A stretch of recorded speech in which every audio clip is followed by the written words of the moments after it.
शहर के शूर में तन्हाई ने आवाज दी है। मेरे हर ख्वाब को बस नींद ने परवाज दी है। हमने मांगा था फकत थोड़ा सा सच लोगों से, लोगों ने बदले में एक और ही अफसाना दिया है। दिल के कमरे में अंधेरा था बहुत दिन से, मगर तेरी आमद ने वहाँ शमसी रोशन कर दी है।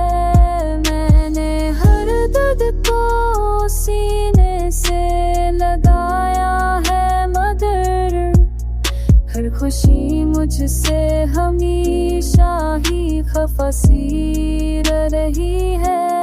रास्ता पूछने निकला था सितारों से, मगर रात ने और भी गहरी सी सजा दे दी है।